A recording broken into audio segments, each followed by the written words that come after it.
Na prática, há aqui uma grande diferença entre teoria e prática. Na teoria, isto é uma bolsa de formação avançada. Na prática é trabalho, um trabalho como outro qualquer, que deveria ter exatamente os mesmos direitos que um contrato de trabalho normal, que é o que não acontece quer dizer, uma bolsa é muito mais barata que um contrato. Ter um bolseiro ou ter alguém a contrato é muito mais vantajoso para as instituições ter um bolseiro. Os custos são muito mais baixos. E é por isto que se perpetua esta situação. Não tem que pagar 13º e 14º Não há mês, 13º, subsídios, não há subsídio de segurança férias, social. não há subsídio de alimentação. Eu acho que o único direito que ainda está aqui mais ou menos equiparável aos contratos de trabalho são os 22 dias de férias anuais. Porque tirando isso, direitos para bolseiros não há. E que consequências é que isso tem na vida de quem faz investigação? Que consequências práticas é que o facto de não ter esses direitos acarreta? Olha, eu sou-te muito sincera. Relativamente ao 13º subsídio de férias, eu não sei o que isso é. Portanto, eu não sei que impacto é que isso teria na minha vida se eu tivesse. Porque eu nunca tive. E, portanto, o que é que será que isso significa? Não sei. Mas posso-te dizer que o que mais me preocupa é a falta de proteção social para quem acaba uma bolsa. Nós acabamos uma bolsa e não temos subsídio de desemprego. Como é que eu vou resolver isto? Como é que eu vivo isto na minha vida como investigadora? Eu estive há pouco tempo no término de um projeto em que eu senti claramente que a minha produtividade baixou consideravelmente e até a minha motivação, porque eu não fazia a menor ideia o que é que ia acontecer à minha vida após o término. Eu sabia que no final do mês de dezembro eu não ia receber mais bolsa. E então o que é que vai acontecer à minha vida? E isto é uma total instabilidade que é completamente incompatível com o desenvolvimento de um trabalho capaz. Não dá, porque nós estamos sempre em contagem decrescente. Mesmo no início de um projeto, que seja um projeto de 4 anos. Tu começas aquele projeto no início dos 4 anos e tu sabes que durante 4 anos tens um ordenado assegurado, mesmo sem o subsídio de férias e todos os outros direitos, subsídio de alimentação e o que seja. Mas tu sabes que aqueles 4 anos vais receber. Mas tu estás constantemente em contagem decrescente. Um mês que tu recebes é um mês a menos que tu tens assegurado. E, portanto, tens constantemente esta ideia na cabeça de que eu estou a trabalhar e estou a dar tudo de mim e estou a fazer o melhor trabalho que eu posso, mas eu não tenho nada no fim disto.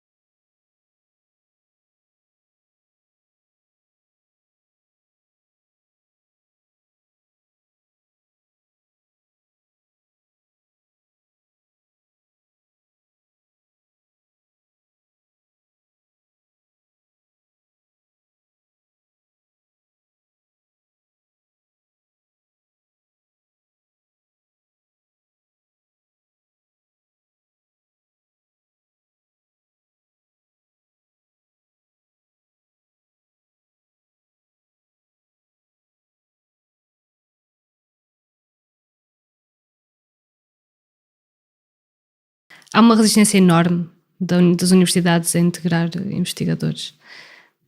Eu acho que isto tem vários motivos, que para mim não são de todo legítimos. Passam por, às vezes, dinâmicas de poder dentro das universidades, porque os reitores fazem muito bem aquilo que lhes apetece com o orçamento que é dado às instituições. E vão canalizá-los muitas vezes para a abertura, por exemplo, de lugares para professores catedráticos. Ora, o que é que nós vamos dar prioridade aqui? Pessoas com alguma maturidade na carreira que simplesmente tiveram a sua carreira congelada, é verdade, e não é muito comum abrirem lugares para professores catedráticos, por exemplo, ou vamos dar prioridade aos milhares de investigadores com os seus 35 a 45 anos, que estão há muitos anos com vínculos precários. Quer dizer, para mim seria automático dizer vamos às camadas mais jovens, onde a precariedade é extremamente forte e não vamos estar aqui muito preocupados com, por exemplo, abrir lugares para professores catedráticos. Isto seria a minha opinião, mas não é claramente a opinião da maior parte dos reitores do nosso país. Para além disso, eu acho que há uma certa resistência, porque o nosso corpo docente do ensino superior está muito envelhecido. E eu acho que há uma certa resistência em deixar entrar gente nova na academia. É muito raro abrir. A academia está muito fechada há muitos anos. é muito raro abrir lugares novos. Eu acho que há um certo receio por parte do poder instalado de deixar chegar gente nova que se dedicou se calhar à investigação a vida toda e que tem um currículo de investigação incrível. Eu acho que há muita resistência por isto, há um certo, vamos-lhe chamar, desconfiança para com os investigadores, que deveriam ser investigadores de carreira e não são. São bolseiros, que seja. Mas há uma resistência por isto. O currículo de um investigador que se dedica inteiramente à investigação e exclusivamente à investigação e não também à docência, quer dizer, há aqui uma certa desconfiança. Houve mais tempo para.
Explica o que é ser jornalista precário. Tu referiste bem vou começar pelo fim, não é? O fecho, é não ganhar efetivamente 1000 euros, é ganhar, no meu caso ganhava 850 euros até agora, e a 12 meses, portanto é não receber subsídio de férias, nem receber subsídio de Natal, é não ter, é sentir que o ordenado bruto, a diferença entre o ordenado bruto e o ordenado líquido é muito maior por causa dos pagamentos para a segurança social, é não receber subsídio de alimentação, é não ter qualquer tipo de proteção, porque no fundo para efeitos da empresa é como se fôssemos um freelancer, sem o sermos e sem podermos trabalhar noutro meio, mas para todos os efeitos, em termos em termos financeiros, somos um freelancer e portanto isso é uma limitação muito grande. E retomando aquilo que há pouco eu dizia acerca dos 130, os 130 estão em fase de integração, mas de fora deste processo estão muitos mais. Já vamos falar estão sobre centenas, então se quiseres... Mas ao mesmo tempo que isso acontecia, que não tinhas o 13º, o 14º mês, que não descontavas como as pessoas que estavam no quadros, tu trabalhavas na redação, tinhas um horário, tinhas uma equipa, fazias parte de uma hierarquia, tinhas um chefe ou uma chefe. Tudo, o trabalho era exatamente igual e é exatamente igual a expressão a um trabalhador do quadro, um funcionário. Ou seja, eu trabalhava num turno como um funcionário, aliás, chegava a haver situações onde, entre aspas, eu chefiava, porque chefiar não é claramente a melhor palavra, ou liderar também nem sequer é a melhor palavra, quando em casos de fins de semana, eu era o editor de fim de semana e fiz já em vários fins de semana, fui o editor de fim de semana e ao meu lado tinha um camarada do quadro que estava a dar-me apoio a mim, ou seja, não há esta lógica de liderança, porque essa expressão é má, porque mesmo nestes casos há muita igualdade, ninguém manda em ninguém nesse caso, mas para todo o efeito o responsável pela informação em antena naquele espaço era eu e não era o outro camarada do quadro. Portanto, o editor era um precário. O editor era um precário e é assim em N circunstâncias. Portanto, ao longo destes anos houve um caso de uma subeditora precária, não é? Portanto, melhor exemplo do que isto não há. Foram muitos anos assim. Ou seja, o trabalho é um trabalho que é igual ao trabalho feito por alguém do quadro, ou seja, no sentido que as funções que são exercidas ali poderiam ser feitas por uma pessoa do quadro e vice-versa, okay? Não há uma diferença que se nota em termos do trabalho e das orientações que nós temos. E nós respondíamos sim a uma hierarquia, tínhamos menos direitos.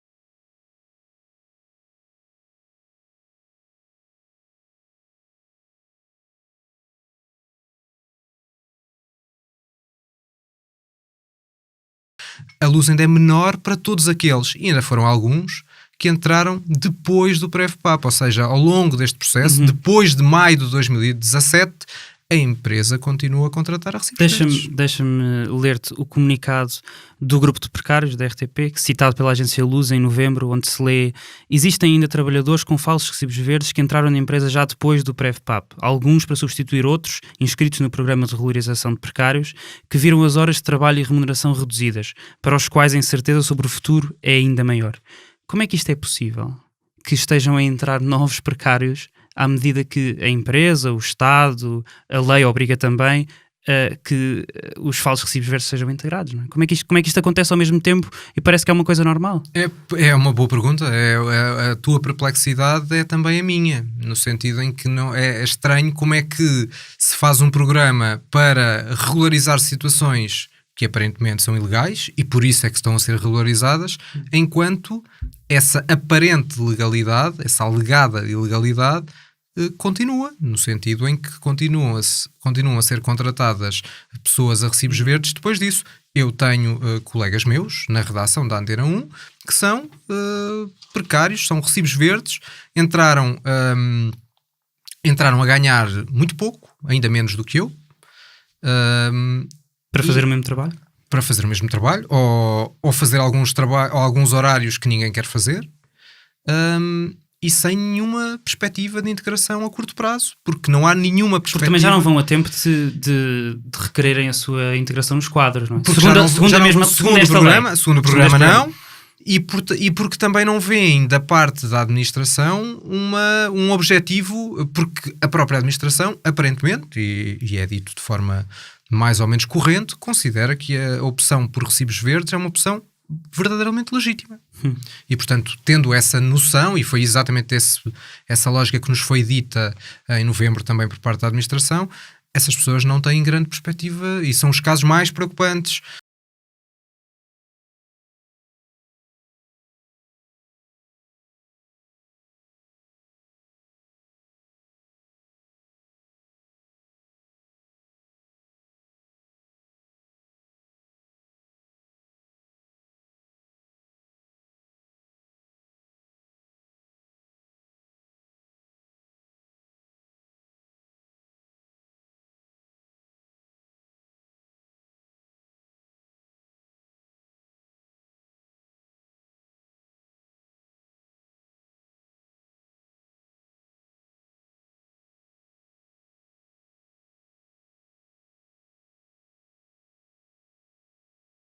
Porquê que a empresa quis despedir?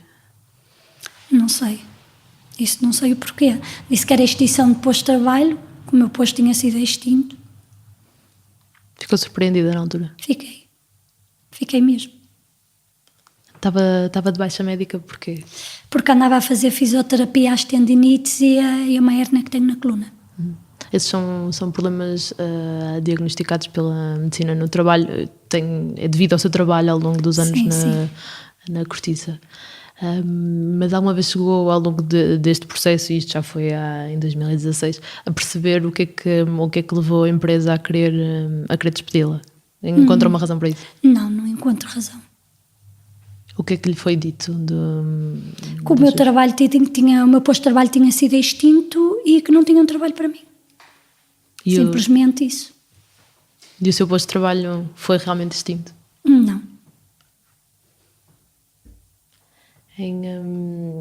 Quando propuseram uma indenização para o despedimento, ou seja, este mútuo acordo pressupunha o pagamento de um valor, recusou. Porquê? Porque eu preciso do meu posto de trabalho. Eu quero a reintegração do meu posto de trabalho. Depois ia sobreviver do quê? Não tinha nexo. Mas isso era independente do valor que lhe propusessem? Eu sentia que o valor era... Não tinha nada a ver com os valores. Era mesmo, eu queria só o meu ordenado ao final do mês, que é isso que eu quero. Olá, boa noite, seja toda a gente bem-vinda ao Fumaça e à emissão especial que estamos a fazer, dedicada à cobertura da noite eleitoral. As nossas desculpas, atrasámos um bocadinho, tivemos aqui um problema técnico, mas nada que não tínhamos conseguido resolver. voltamos para o bloco dedicado ao trabalho e ao sindicalismo, e queríamos falar de trabalho, sindicalismo e precariedade, e temos dois convidados connosco, que estão pacientemente aqui connosco à espera há algum tempo, obrigado por isso. O Zé Nuno Matos, que é sociólogo de trabalho e dos média, investigador no Instituto de Ciências Sociais e é docente também na Escola Superior de Comunicação Social do Instituto Politécnico de Leiria, e ao seu lado está o Danilo Moreira, que é ativista, trabalhador no call center, e porque os trabalhadores que normalmente presidem aos sindicatos, é presidente do Sindicato dos Trabalhadores de Call Center. Sejam muito bem-vindos a esta emissão. Obrigado. Eu queria começar por falar de precariedade e de um programa de governo, sobretudo o programa de governo que está a chegar ao fim, não é? Não formalmente, só quando o novo governo tomar posse, mas no programa de governo há um capítulo dedicado ao combate à precariedade e pode ler-se que um dos objetivos é, e vou citar, a regularização da situação dos trabalhadores com falsa prestação de serviços, falso trabalho independente, falsos recibos verdes e falsas bolsas de investigação científica.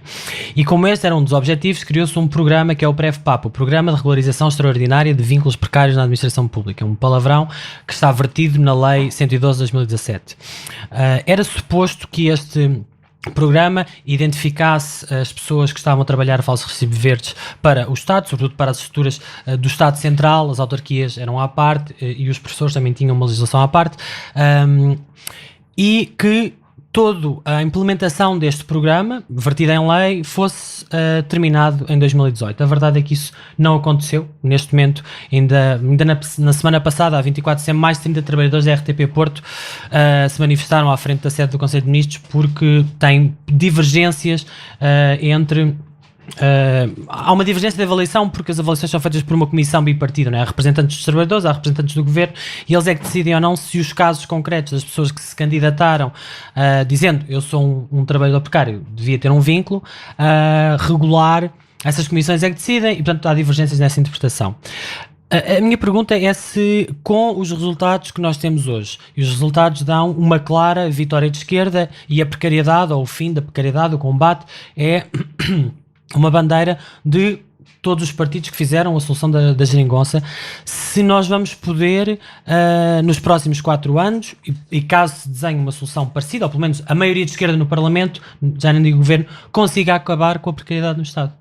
O que tu achas, Danilo? Então, assim, para já, primeiramente, eu acho que é um contrassenso o próprio Estado quer combater a precariedade, desconhecer quantos precários é que existem. Começa logo por aí. Depois, a própria forma como foi feito a forma de detectar as pessoas, de regularizar todo o processo, acaba por não reunir o consenso e também não agradar as próprias pessoas que se candidatam a esse programa. Inclusive até, em alguns casos, faz com que algumas se inibam de se candidatarem porque têm que falar diretamente, enviar as candidaturas aos superiores hierárquicos.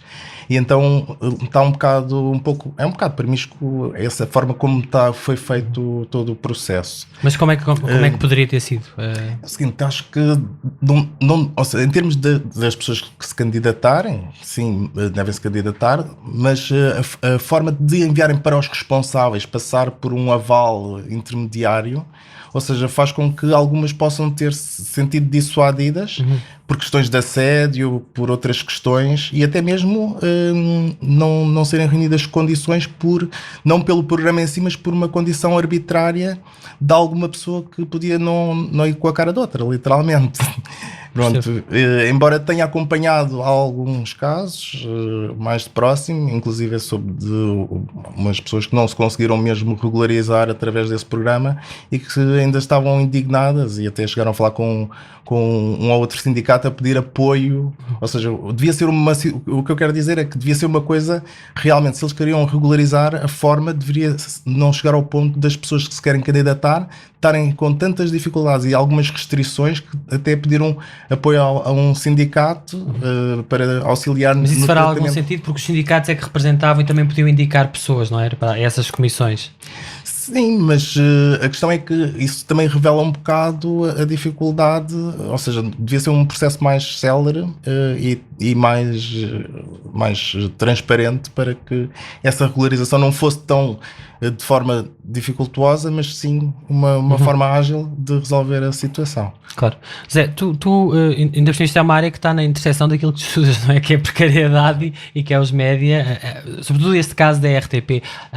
Porquê é que achas que isto acontece? Porquê é que há esta dificuldade do Estado, ou sequer se o Estado vai poder acabar com a precariedade, tendo em conta que há milhares de pessoas que prestam serviços ao Estado, não é? Aos mais diversos níveis e setores das áreas do Estado. Bem, em primeiro lugar, boa noite. Gostaria de agradecer o amável convite estar aqui. Bem, eu, para além de alguém de estudar a precariedade, eu próprio requeri, sou uma das pessoas que de certa forma requeriu a possibilidade de vir a ser integrado. Portanto, eu conheces bem o processo? Preenchi os papéis no PrefPap mais por uma questão de solidariedade com colegas do que com outra coisa, ok? O que se passa, por exemplo, e reportando diretamente à questão dos trabalhadores da RTP, é que os trabalhadores da RTP estão efetivamente e materialmente a desenvolver funções junto desta instituição, mas através de empresas de outsourcing. E, portanto, o que acaba muitas vezes é haver uma interpretação ultra restritiva daquilo que é desempenhar funções permanentes numa instituição. Materialmente estão sim a fazê-lo, formalmente, uma vez que têm um vínculo com uma outra empresa, acabam por desse ponto de vista, por ser afastados. Aliás, acho que a mesma coisa aconteceu com as amas da Segurança Social, uma vez que este setor de trabalho desenvolvia funções junto da Segurança Social, mas indiretamente e por via de IPSS, não é? Portanto, agora, qual é que poderão ser os resultados do PrefPap? Eu diria que... Mas não achas estranho, deixa-me perguntar-te isto, que uma lei que tinha um prazo de execução delineado na própria lei pelo Estado, né, depois não seja cumprido?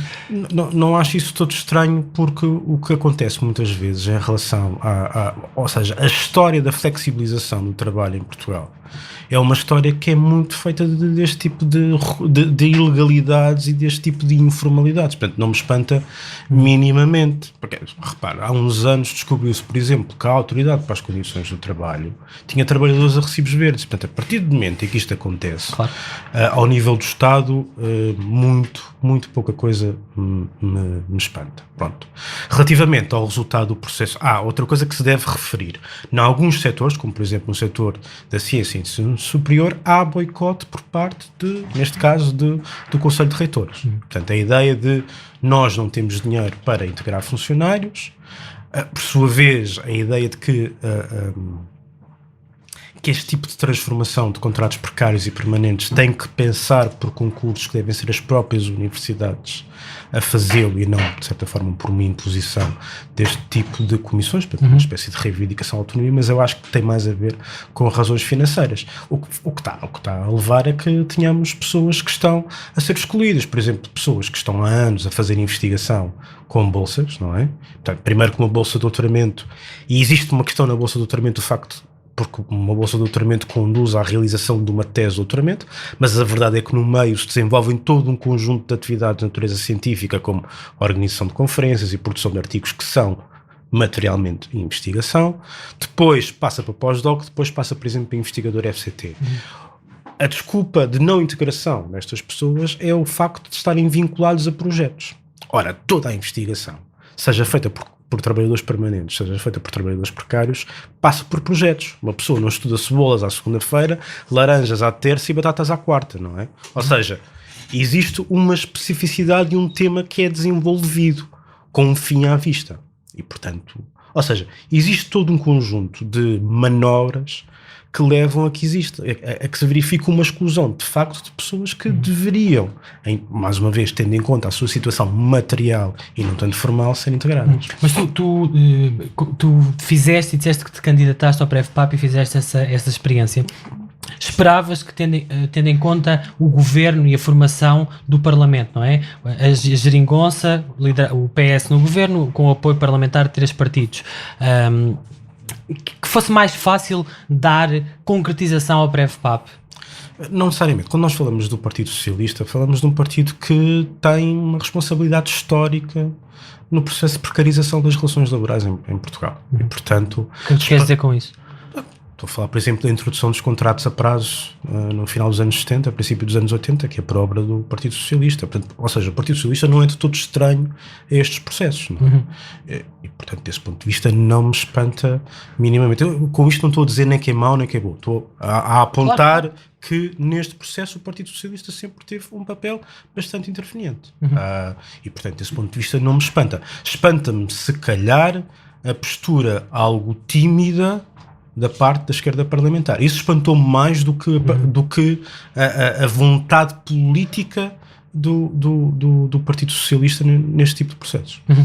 Só para dar um contexto, de agora, de hoje, a Jerónimo de Sousa falou e apresentou uma série de cadernos de encargos para poder apoiar um governo do PS e que tem que estar inscritos no próximo Orçamento de Estado, e falou sobretudo, já lá vamos, mas, por exemplo, da luta pelo aumento geral dos salários, creches, direito à habitação, reforço do investimento no SNS, um conjunto de coisas que na verdade influem bastante no trabalho, ou o trabalho influi nelas e tem muita preponderância, mas disse ainda que, e cito, sem compromissos formais, caso haja uma força construtora, contarão com o CDU, se for ao contrário, como está claro em várias matérias, contarão com o CDU para a oposição. Portanto, na verdade, se não se quiser fazer isto, parece que, bom, não está todo descartada uma nova geringonça e, portanto, se calhar vai-se espantar mais nos próximos 4 anos.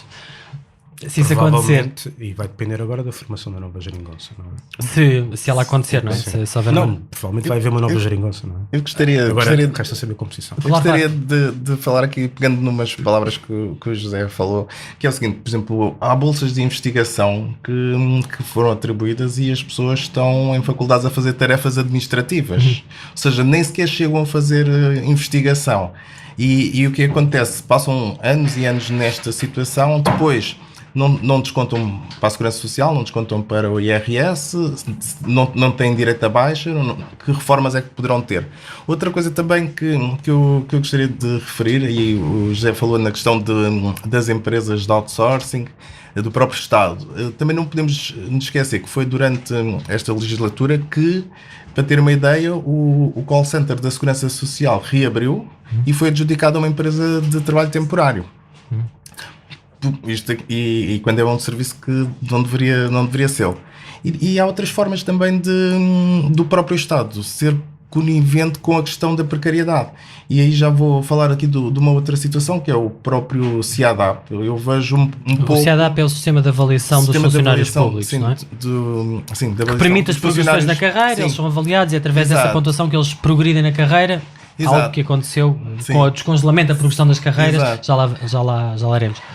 Não, mas diz. Mas, por exemplo, esta situação também é um pouco uma forma de restringir a progressão dos trabalhadores e também restringir não só no número, e é um bocado para conter em termos, do meu ponto de vista, em termos do próprio orçamento do Estado. Pronto, era só aqui estas duas aspectos. Eu queria só contextualizar isto, porque é preciso dizer que, apesar de tudo, o PrevPAP incluiu, em abril, o público noticiava que 16.150 pessoas tinham recebido luz verde para serem integrados no quadro do Estado ao abrigo do PrevPAP, e que foram apreciadas 32.785 situações. Entretanto, esse número há de ter... em abril era este, havia uma série de medidas e de situações destas diferentes entre as comissões ou não que estavam em resolução, e portanto o número é certamente maior hoje. Apesar de tudo, há pelo menos 16.150 pessoas que foram integradas e viram reconhecidos os seus direitos e o cumprimento da lei. Eu queria falar convosco agora de uma série de dados que parecem, quando há críticas, por exemplo, ao PS ou aos governos PS na relação com o trabalho, falar da atual conjuntura, podemos chamar-lhe assim, para falar em dados. Estamos com taxas de desemprego muito baixas. A taxa de desemprego em julho situou-se em 6,4%, a estimativa ainda para agosto, uma estimativa era de 6,2%. Em agosto de 2019 estimava-se que estavam 4,8 milhões de pessoas empregadas. Isso tem um aumento consecutivo em relação ao mês anterior, aos 3 meses anteriores, e mais 54 mil pessoas em comparação com maio de 2018. Por exemplo, Isso são números que só comparam com há 16 anos. Só em 2013 é que nós tínhamos um número parecido, estávamos com 3,3% da taxa de desemprego. E isto é algo que se enquadra até numa conjuntura maior na União Europeia. Não é? A taxa de desemprego a 28 foi de 6,2 em agosto. Também nunca houve um valor tão baixo desde que estes dados são recolhidos pelo Gabinete Europeu de Estatísticas, pelo Eurostat, que é desde 2000. E, portanto, eu queria perceber, eu queria que nos ajudasse a explicar que tipo de trabalho é este que está a ser criado. Não é? Porque claramente a economia está a absorver mão de obra, que mão de obra é que está a ser absorvida e quanto é que ela ganha, como é que ela é paga, que tipo de contratos é que são feitos. Então, tu que trabalhas num setor onde trabalham mais ou menos 100 mil pessoas, não é? No setor dos call centers, portanto... Sim. Então, pronto, cá em Portugal, desde há uns anos atrás que todo o objetivo laboral tem sido na área dos serviços, ou seja, tem estado mais nesse sentido. O que é que acontece? É uma realidade que a taxa de desemprego tem estado a baixar. Agora, estamos aqui a falar de uma conjuntura económica, foi a questão do turismo, mas também, se repararmos, por exemplo, em 2007 havia cerca de 7% da população recebeu o salário mínimo. Atualmente estamos a falar na ordem dos 22%, 23% a receberem o salário mínimo. 22,3% são os dados do Ministério do Trabalho relativos ao segundo trimestre de 2018. Sim. E então, isto faz com que também torna-se atraente para as multinacionais investirem cá, porque já o nosso salário já acaba por ser baixo e agora com a questão dos salários mínimos ainda mais baixo. Por exemplo, para terem uma ideia, Pedro, no setor dos call centers, cada vez mais têm aberto multinacionais e com empresas a alocar os seus trabalhadores para aqui. E a pagarem, por exemplo, imagina, em França se calhar pagavam 1.600 euros ou 1.800, aqui pagam 1.200 euros. Ou seja, tem crescido muita mão... Mas isso é bom ou não? Um salário de 1.200 euros, quando o salário médio em Portugal está à volta dos 800, não é? 700, 800.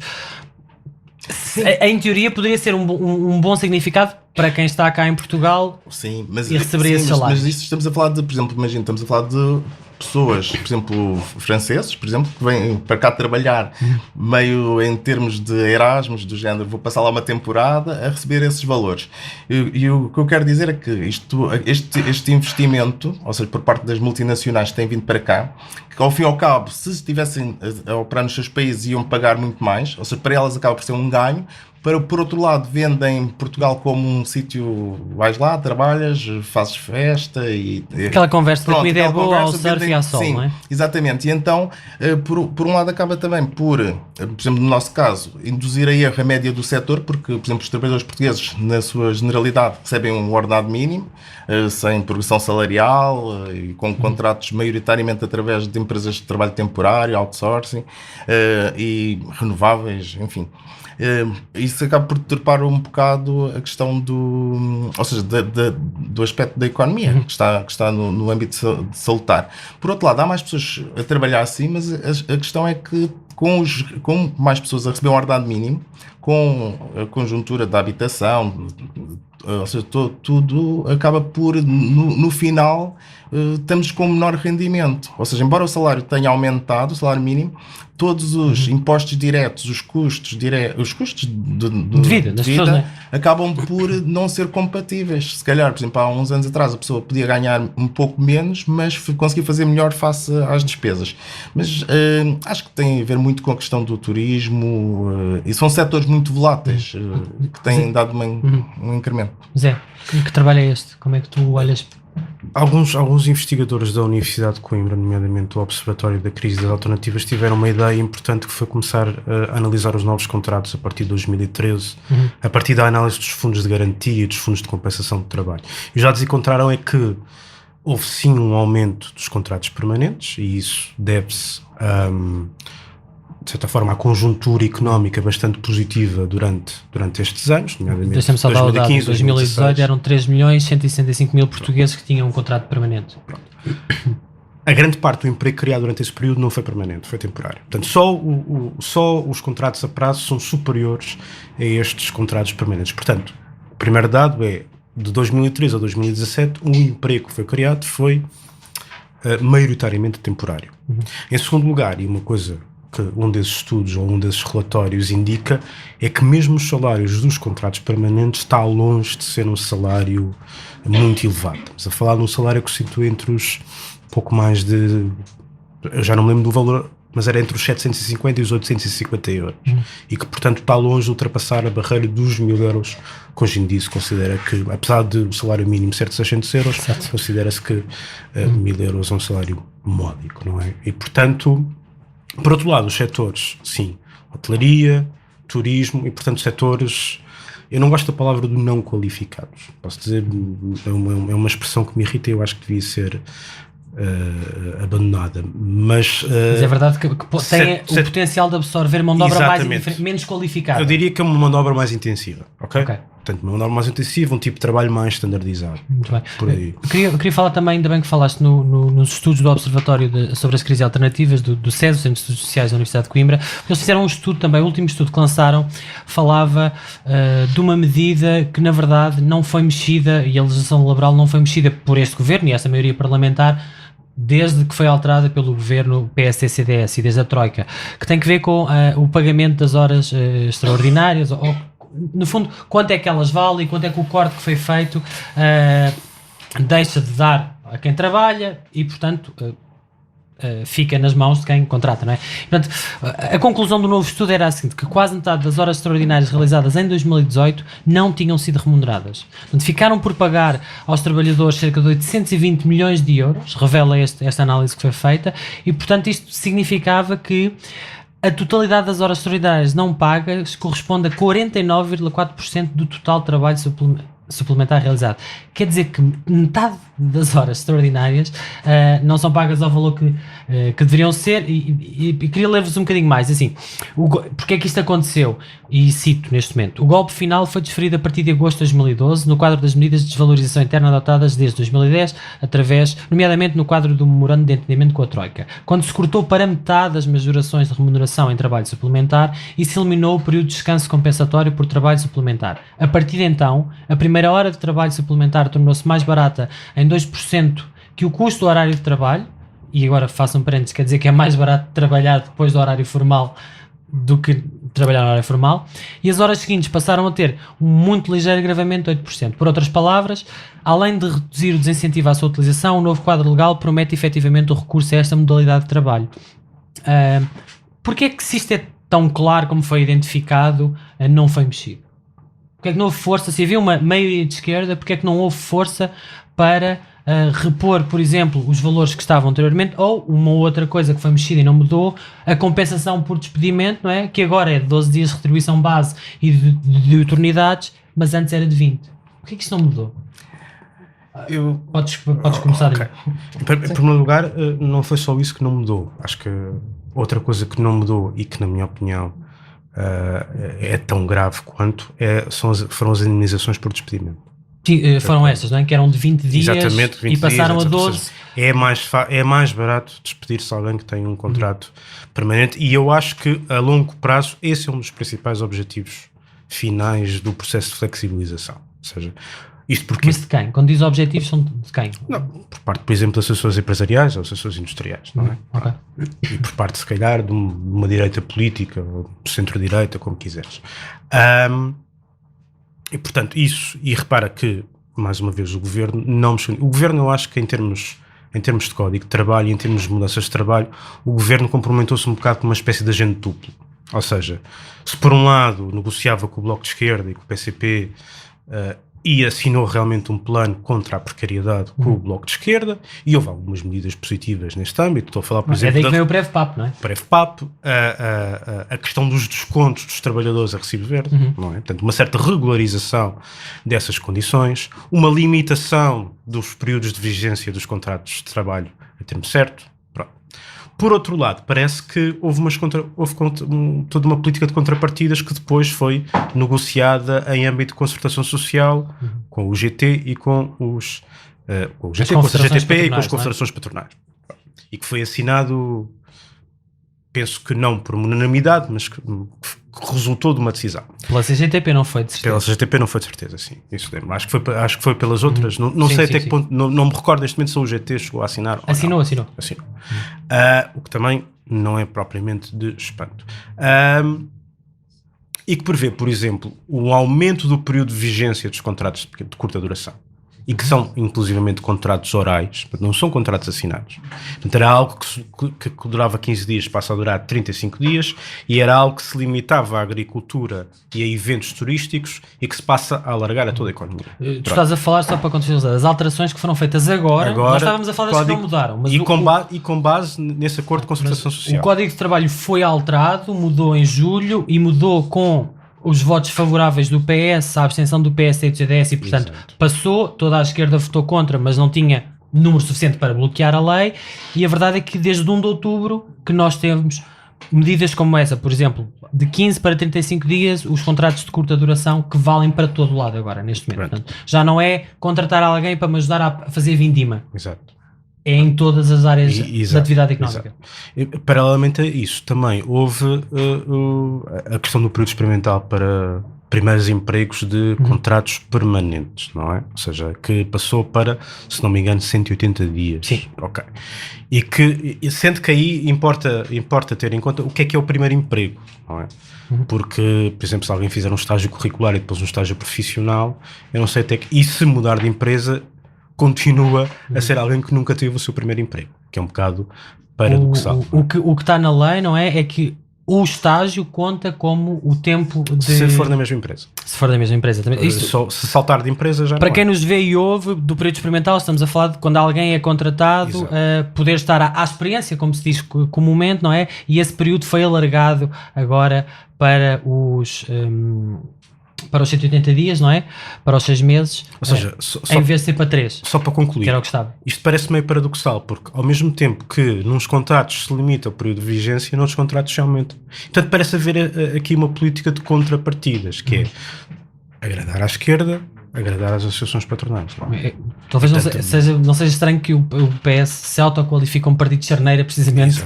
Talvez quase. E, portanto, eu acho que é isso que explica. Vou já a ti, Danilo, só para continuar a explicar isto, que é, de facto, estas alterações entraram em vigor do período experimental, mas o Bloco de Esquerda, o PCP e o PEV fizeram um pedido de fiscalização sucessiva ao Tribunal Constitucional no dia 25 de setembro e, portanto, pode bem dar-se o caso de o Tribunal Constitucional decidir que estas medidas são inconstitucionais ou não, para já estão em vigor. Danilo, queria que fala-me sobre isto, sobre essa dança do PS com a esquerda e com a direita. Eu acho que muitas das medidas que foram feitas incrementam também que haja maior rotatividade laboral. Isso faz com que a curto prazo... Mas o PS diz isso e defende isso. A curto prazo, ou seja, acarrete menos custos. Por exemplo, a questão de continuar mais fácil despedir, ou seja, sai mais barato. Por outro lado, também as próprias pessoas, as empresas podem optar por os trabalhadores que estavam efetivos, como os custos de despedimento são mais baixos, praticarem políticas de assédio, despedirem e, digamos que, angariarem novos trabalhadores com contratos mais precários e acaba por... Eu acho que isto aqui é uma política de reduzir mesmo os custos de trabalho e porque através da rotatividade laboral. Uma outra coisa também que eu acho que, mesmo a questão além de não ter revogado a questão das horas de compensação, quer dizer, está toda uma estratégia montada também com a questão do banco de horas, que é também para complementar essa política de flexibilização. E o que se nota, e o que eu tenho verificado ao longo deste governo, foi que as medidas que foram impostas antes não os conseguiu quase erradicar. E através das propostas que foram feitas agora, é um contínuo acentuar de medidas, ou seja, no sentido de retirar direitos aos trabalhadores. Deixa-me só dar um contraponto para dizer que houve coisas que foram feitas, no sentido em que repuseram-se os 4 feriados que tinham sido retirados, generalizou-se na função pública as 35 horas, generalizou-se porque não foi para toda a gente, aumentou-se o salário mínimo dos 530 para os 600 no setor privado e no setor público dos 580 para os 635 e foi feito o descongelamento das progressões nas carreiras gerais da função pública. Isto para dizer que não foi tudo mau. Sim, foram feitas essas medidas foram tomadas, são Para os factos. trabalhadores, estamos a falar de aquilo que impacta na vida do trabalhador, não é? Tendo em conta qual é o governo anterior e que foi feito pelo governo anterior, PSD-PP, obviamente que houve claramente avanços, mais uma vez, tendo em conta, e eu acho que isto é um fator decisivo, que houve um surto de crescimento económico. Portanto, sem esse surto de crescimento económico, eu acho que as coisas poderiam ser um bocado diferentes. E, portanto, isto para dizer que para o futuro, portanto, respondendo à pergunta, o PREV-PAP vamos verificar a inclusão de muitas pessoas. Eu acho que vai depender muito da continuidade ou não desse surto de crescimento económico. Deixa-me falar de um assunto que eu acho que está intimamente ligado com este, embora pareça também contraditório, que é, de facto, houve algumas reposições de direitos dos trabalhadores, mas também foi um ano muito marcado por greves, não é? E por muita reivindicação laboral, sobretudo de setores ou de sindicatos que não eram tão, digamos, imaginativos ou criativos no tipo de reivindicação que faziam, ou pelo menos tão vocais, não tinham tanta atenção da comunicação social. Falo-vos dos enfermeiros da greve cirúrgica, da greve dos estivadores, ou, por exemplo, da greve dos motoristas de matérias perigosas. Está vivo? Isto quer dizer que o sindicalismo está vivo? Sim, o sindicalismo está a ganhar está a renovar-se.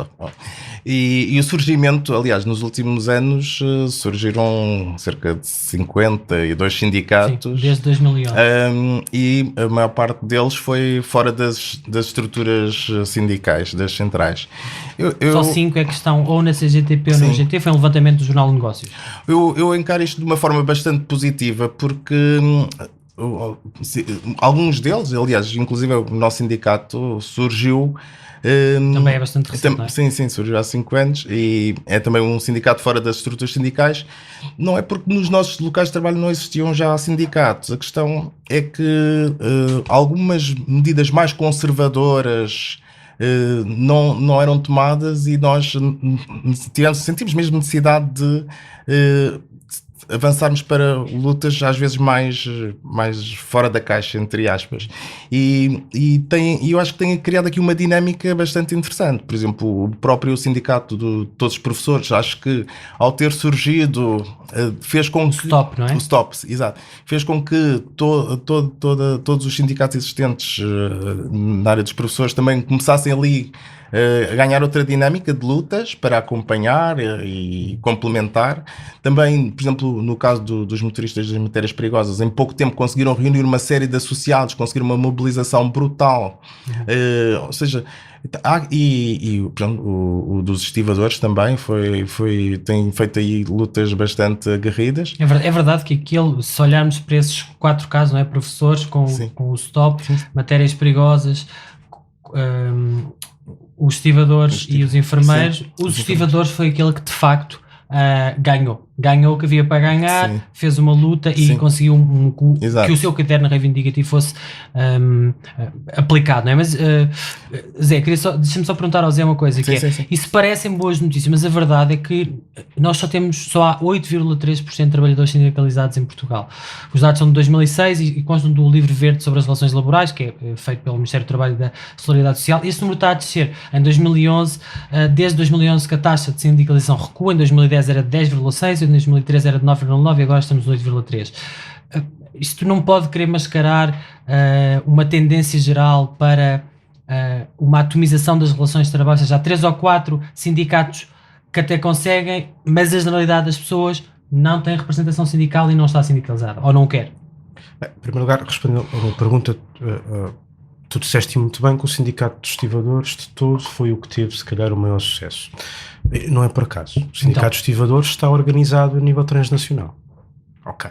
Portanto, e isto estou a avançar como hipótese, como especulação, que acho que depois os próprios sindicatos de estivadores têm que falar sobre isso e inclusivamente... Nós convidámos o António Mariano para estar aqui presente. Inclusivamente deve haver estudos sobre isso, mas o facto do sindicato de estivadores, através das suas...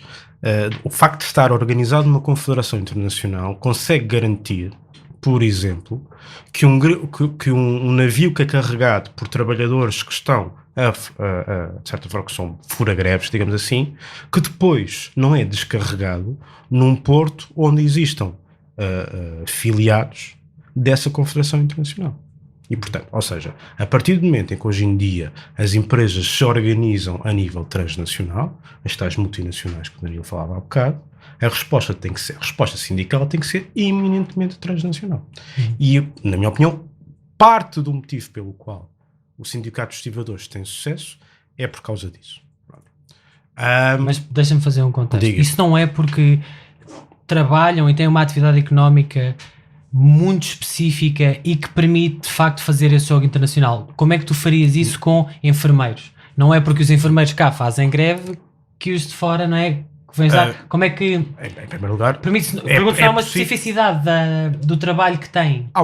Tal como há uma especificidade dos enfermeiros, mas ainda não se caminhou para esses laços transnacionais que podem perfeitamente acontecer. Aliás, a partir do momento, inclusivamente, em que nós vemos uma grande imigração de enfermeiros, existe a possibilidade dessa migração até poder facilitar esses laços. Okay?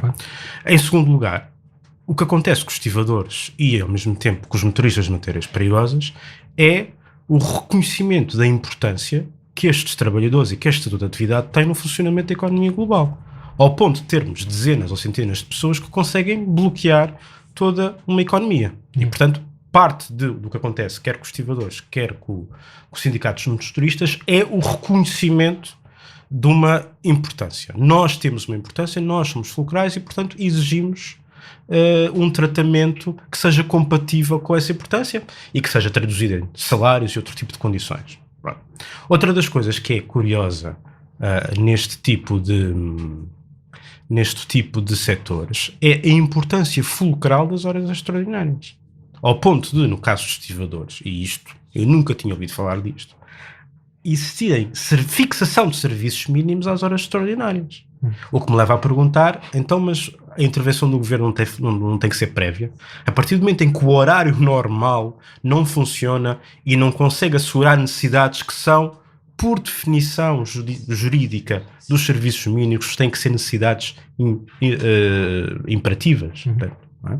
A partir do momento em que o setor de trabalho a funcionar regularmente, sem horas extraordinárias, não consegue satisfazer essas necessidades, há aqui algo mal que se passa. Eu se calhar queria ir para o Danilo falar num outro caso, que foi o caso da greve dos motoristas de matérias perigosas. Sim. Tu estiveste presente no piquete de greve em Aveiras. Sim. E é um desses casos, não é? Os trabalhadores foram decretados serviços mínimos a horas extraordinárias porque se percebeu que, bom, se eles não fazem horas extraordinárias, não funciona, não é? Não há gente suficiente, pelo menos a que está contratada, para carregar o combustível que era preciso carregar e as outras matérias perigosas.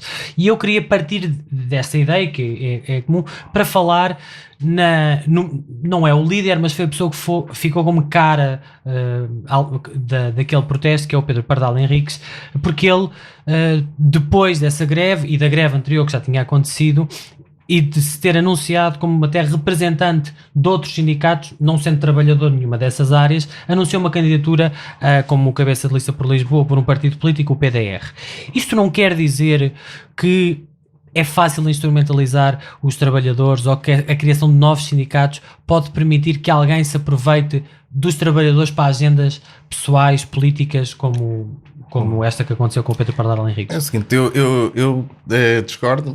Aliás, acho que a questão aqui é a consciencialização dos trabalhadores para os seus direitos. E depois também é o facto dos trabalhadores sentirem-se escutados. Por exemplo, não é uma pessoa, ou duas, ou três, não é uma direção de um sindicato que consegue, por vontade própria, sem a força dos trabalhadores, mobilizá-los para a greve. Ou seja, as coisas têm que ser assentes de forma democrática, dentro do sindicato, com os seus associados, com os seus afiliados, deve ser, e tem que ter objetivos explícitos e concretos, e para que haja uma mobilização. Por exemplo, toda a mobilização que existiu nos motoristas, não só aderirem ao sindicato e mobilizarem-se para a greve, foi porque acreditaram no projeto e já tinham tentado de outras formas que não tinham resultado. Então, pronto, e isto noutros sindicatos, se houverem um projeto democrático, ou seja, as decisões têm que vir da base. Por exemplo, eu vou dar um exemplo, Pedro. Eu não estou a dizer que não vieram, estou a perguntar se a preponderância mediática que teve Pedro Pardal Henriques não pode ser lida dessa forma, como alguém que se quis aproveitar dos trabalhadores para pensar noutros cargos ou noutros voos, e não estou a fazer nenhum julgamento de valor. É assim, eu pessoalmente acho que não, pode ter o seu caso, mas não acredito que pode acontecer, mas não era esse o objetivo fulcral. Algura, o que eu noto é que estes novos sindicatos dá-me ideia, e que são mais democráticos, ou seja, que escutam mais as vozes de baixo e daí conseguirem algumas mobilizações. Também, por outro lado, por exemplo, na própria Auto Europa, por exemplo, depois da Comissão de Trabalhadores, do próprio sindicato, houve ali algumas coisas que surgiram, que não resolveram na totalidade as reivindicações dos trabalhadores. Surgiu um movimento de trabalhadores que mais tarde criou um também sindicato. Também houve muita contenda entre muitos movimentos diferentes de trabalhadores ali dentro, não é? E, entretanto, houve mesmo um novo sindicato criado, que é o STASA, que, de certa forma, digamos, que conseguiu mobilizar alguns trabalhadores que, ao terem vivenciado as experiências, quer com a Comissão de Trabalhadores, quer com o sindicato, não se reviram naquela política, nem nas medidas que foram feitas.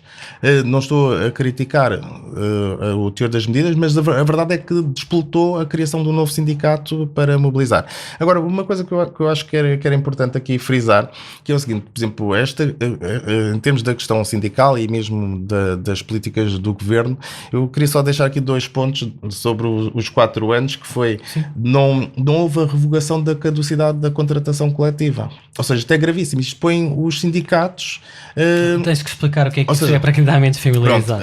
A caducidade da contratação coletiva. Então, um sindicato, uma organização sindical, negocia com uma empresa um acordo coletivo de trabalho, que é algo que é superior à lei e adaptado àquela realidade laboral. No nosso caso, imagina, o sindicato de jornalistas negociava isso para todos os jornalistas. Exato, para todos os jornalistas. Entretanto, anteriormente, a contratação, esse contrato vigorava até haver outro que fosse negociado. E enquanto não houvesse a nova negociação, esse perdurava no tempo. O que é que acontece? A caducidade faz com que, ao fim de X tempo, esse caduca e ou os sindicatos com as entidades patronais negociam ou então corre o risco de haver ali um fosso que não estão abrangidos pela contratação coletiva. Isso faz com que os sindicatos tenham a pressão de manter a contratação coletiva, mas, por outro lado, podem correr o risco de negociar sem reivindicar, ou seja, reivindicar medidas abaixo daquelas que queriam pela pressão de ficarem sem contrato coletivo em vigor. Claro. Esta era uma questão que eu gostava de frisar. Depois, por outro lado, uma outra coisa que eu acho que, e daí as medidas da precariedade, eu acho que era uma das coisas que era fulcral tratar. Mas achas, se cá vamos contextualizar isso mais naquilo que está a acontecer esta noite, não é? Porque achas que podemos acreditar que o PS, que ganhou as eleições, vai mudar isso e vai fazer com que se acabe com a caducidade, por exemplo? Eu acho que não. Eu acho que não, porque se eu tivesse de fazer, já tive. Nem forçado por uma solução de apoio parlamentar. Nesta aqui já foi forçado, já com o Bloco de Esquerda, com o PCP, ou seja, poderiam estar reunidas as condições. Se ao longo de 4 anos não conseguiram fazer isso, dificilmente acho que irão ter isso na perspectiva. Por outro lado também, esta questão, e estamos a falar de um governo em que teve dos maiores ataques às greves. Claro. Por exemplo, quando foi a greve dos estivadores em Setúbal, foram decretados salários mínimos, mandou-se a polícia. Sim, mandou-se polícia. Aqui, nos motoristas, foi os serviços máximos 100%. Nos enfermeiros, quiseram perceber onde é que tinha havido o fundo de greve. E, por outro lado, só nesta parte aqui dos enfermeiros, enfermeiros foi mais rápido tentarem perceber de onde é que vinham os fundos de greve que propriamente estarem interessados em melhorar o Serviço Nacional de Saúde. Pronto, e nos motoristas mandaram mais rapidamente os motoristas buscá-los a casa do propriamente... Deixa-me dar algum contexto sobre reposição e sobre essa noite eleitoral, porque a Catarina Martins, líder do Bloco de Esquerda, falou e deixou um caderno de encargos, chamemos-lhe assim, para... do BE para a formação do próximo governo e o apoio ou não parlamentar, nomeadamente repor dias de férias, compensações por despedimento e horas extra, combater a precariedade, proteger trabalhadores e acabar com o duplo corte no fator de sustentabilidade. Isto é um fator aplicado às pensões. Tu achas, Zé, que vai ser possível avançar, por exemplo, na questão de aumentar o salário mínimo para um valor... nem que seja ao mesmo ritmo que este teve, a ser aumentado todos os anos, que vai ser possível reduzir o horário de trabalho para 35 horas, é uma proposta do Bloco, da CDU, do PAN, o LIVRE, que possivelmente elege hoje um deputado, não sabemos, até propunha às 30 horas, o Bloco, o CDU e o PAN vai ter mais força, propõe o regresso aos 25 dias de férias, essas coisas basilares que vêm todas do tempo da Troika, quando foram revertidas, sobretudo a questão das férias, vai ser possível avançar nisso com uma maioria de esquerda? Vai depender em primeiro lugar, mais uma vez, da conjuntura económica, em primeiro lugar, e portanto de se existe margem de manobra financeira ao nível, por exemplo, quer de uma avaliação do governo do que é possível as empresas fazerem e não fazerem, quer de uma avaliação em termos de orçamento. Em segundo lugar, vai depender da solução governativa que vai nascer daqui. Em princípio o PS não vai ter maioria absoluta, mas não se sabe que tipo de acordos neste momento não tem, não é? Ainda. Não tem maioria absoluta. Se tiver maioria absoluta, acho que tudo isso ficará muito mais difícil. Se caminharmos para um processo de geringonça, já não com o Bloco de Esquerda e com o PC, mas com o PAN, acho que será ainda mais difícil. Porque acho que o PAN está concentrado numa agenda própria, muito focalizada em 2 ou 3 causas, que não propriamente esta, embora no programa, eu estive a ler alguns dos programas eleitorais, não me parece um programa necessariamente mais recuado que os outros. Agora, não me parece que... coincide numa série de coisas, por exemplo, as 35 horas, o Serviço Nacional Mínimo a 50 euros por ano e chegar aos 800 no final da legislatura. Agora, uma coisa são os programas, outra coisa é a vontade política. Eu sei que é um bocado estar deprimente ou estar a dizer isto numa noite eleitoral, mas... Pronto. Isso é tão verdade como quem leu o programa de candidatura do PS em 2015 e depois viu o programa do governo. Uma das maiores alterações tinha que ver precisamente com o trabalho e com a proposta de Centeno, era para o despedimento ser mais facilitado. Isso não entrou para o programa do governo. Exato. Pronto. E ainda bem nesse ponto. Mas nas ruas, os sindicatos, e estamos mesmo quase a terminar a nossa emissão, queria-vos deixar com isto. É verdade que há muitas coisas que dependem da força e dos arranjos parlamentares. As ruas conseguirão alguma coisa disto?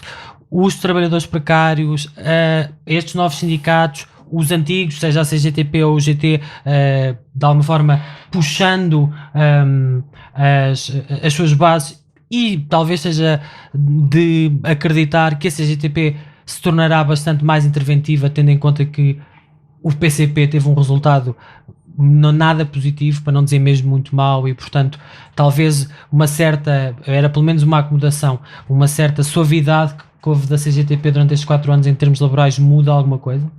Eu acho que a geringonça teve mesmo um bocado este efeito paradoxal, que é uma esquerda mais focalizada nas instituições e desse ponto de vista, e a partir daí menos focalizada nas ruas. E a verdade é que também fruto de alguns avanços que ocorreram em termos de salário mínimo, fruto também do aumento de emprego, a verdade é que a conjuntura de protesto que se verificava anteriormente, de certa forma, entrou numa espécie de regressão, não é? E portanto, a partir daqui, mais uma vez, da dinâmica económica a nível internacional e a partir da composição do governo, eventualmente poderá verificar-se o aumento desse tipo de mobilização de rua, sim. Eu acho que rapidamente, pronto, é importante haver uma mobilização de rua, mas acho que também os sindicatos a nível geral não só devem apelar mais à mobilização de rua, como também procurar fazer trabalho conjunto. conjunto, porque há vários programas que são bastante semelhantes e acho que, para além das propostas concretas, no sentido de mobilizar, deve haver mais trabalho conjunto e sinergias mesmo intersetoriais, e aí sim conseguiremos as conquistas sobre muitos aspectos que precisam de ser melhorados. Danilo, José, muito obrigado por terem vindo à emissão especial do Fumaça. Nós vamos prosseguir já daqui a pouco, vamos para o terceiro bloco de análise, talvez o tema que teve mais relevância ou mais preponderância. Dois dos temas, vamos falar de ambiente, de alterações climáticas, de clima e de habitação. Já de seguida, continua a acompanhar-nos no Twitter, no YouTube. Até já.